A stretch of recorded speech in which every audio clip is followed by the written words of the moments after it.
नमस्कार बच्चों, आज हम बात करेंगे chapter number 6 of companies act, उससे रिलेटेड टाइम पीरियड चार्ट। और चैप्टर नंबर 6 आप जानते हैं रजिस्ट्रेशन ऑफ चार्जेस, सेक्शन 77 से 87। तो अगर आपने ये चैप्टर पढ़ लिया है तो उसके बाद ये एक रिवीजन टाइप कह सकते हैं, या टाइम पीरियड से रिलेटेड जो चीजें हैं एक अच्छी आपको रिकॉल वैल्यू मिल जाएगी। और ये स्टार्ट करते हैं। देखिए, मेन सेक्शन हमारा यहाँ पे सेक्शन 77 ही है। और सब सेक्शन 1 में हम कहते हैं कि भाई साहब आपको आरओसी के पास, रजिस्ट्रार ऑफ कंपनीज के पास रजिस्ट्रेशन करवानी है चार्जेस की। उसके लिए हम फॉर्म इस्तेमाल करते हैं CHG1, लेकिन अगर डिबेंचर से रिलेटेड है तो CHG9 रहता है। तो आप चार्ज क्रिएट करते हैं प्रॉपर्टी पे, कोई भी हो, टेंजिबल हो या ना हो, हिंदुस्तान में हो, हिंदुस्तान के बाहर हो, लेकिन आपको रजिस्ट्रेशन करवानी होती है चार्ज क्रिएट करने के 30 दिन के भीतर।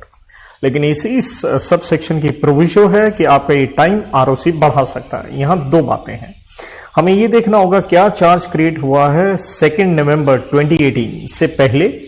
अगर हुआ है तो एक्सटेंशन मिलता है आपको यहां 270 डेज का। मतलब लॉ ने ये लिखा है 300 दिन, लेकिन 300 दिन कहां से लिखे? From the date of creation. तो 30 तो पहले ही थे, तो एक्सटेंशन 270 डेज का है। लेकिन उसके बाद भी अगर आप ये रजिस्ट्रेशन 270 में भी नहीं करवाते हैं, लेकिन और तारीख आ जाती है अब 2 नवंबर 2018, तो अब आपको समय मिलेंगे 6 महीने के अंदर 2 नवंबर 2018 से आप रजिस्ट्रेशन करवा लें। ये पहले लॉ होता था।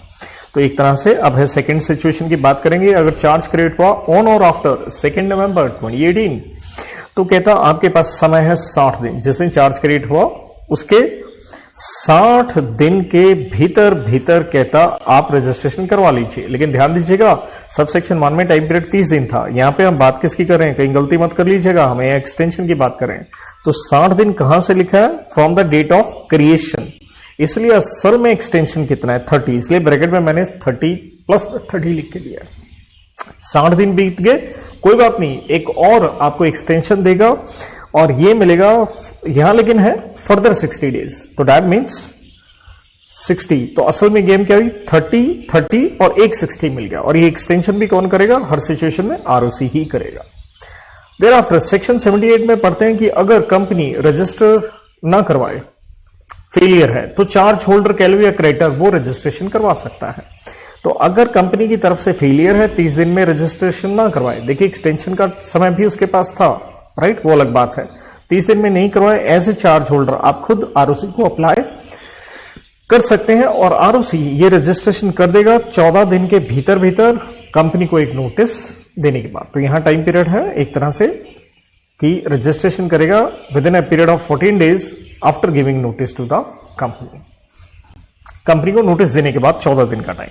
सेक्शन 82 में हम पढ़ते हैं सेटिस्फेक्शन ऑफ चार्ज का हो या पेमेंट ऑफ चार्ज, मतलब आपने पैसे लौटा दिए हैं, तो इसके लिए आरओसी को आप CHG4 फॉर्म में अप्लाई करते हैं। समय होता है 30 दिन। कहां से? नेचुरल, जिस दिन आपने पेमेंट या सेटिस्फेक्शन कर दी। और अगर आप ये काम 30 दिन में नहीं करते हैं तो अगेन आरओसी आपको एक्सटेंशन दे सकता है। उसके लिए चाहे कंपनी या चार्ज होल्डर कोई भी अप्लाई करे, तो एक्सटेंशन आपको 270 डेज मिलता है। लेकिन लिखा क्या गया है लॉ में? 300 दिन from the date of payment. तो 30 तो वैसे ही थे, तो एक्सटेंशन के लिए टाइम पीरियड क्या निकल गया? 270।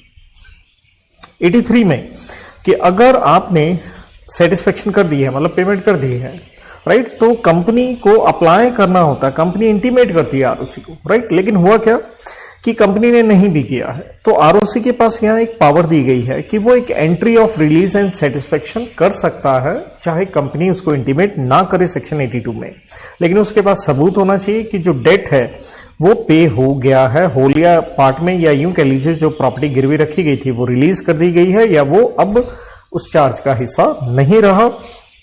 तो आरओसी को जब ये एंट्री करनी होती है तो आरओसी इन्फॉर्म करता है अफेक्टेड पार्टीज को ऑफ मेकिंग द एंट्री करने के 30 दिन के भीतर वो इन्फॉर्म करता है। स्वाभाविक है किसको? कंपनी एंड चार्ज होल्डर को। देन बेटा हम रूल नंबर 10 में पढ़ते हैं कि रिकॉर्ड्स प्रिजर्व करने होते हैं, संभाल के रखने होते हैं। कौन से रिकॉर्ड्स? देखिए, एक तो इंस्ट्रूमेंट क्रिएटिंग चार्ज के, या आपने मॉडिफिकेशन भी करवाई है, तो 8 साल का टाइम पीरियड है, कंपनी से संभाल के रखेगी। और 8 साल कहां से स्टार्ट होंगे? From the date of satisfaction of charge.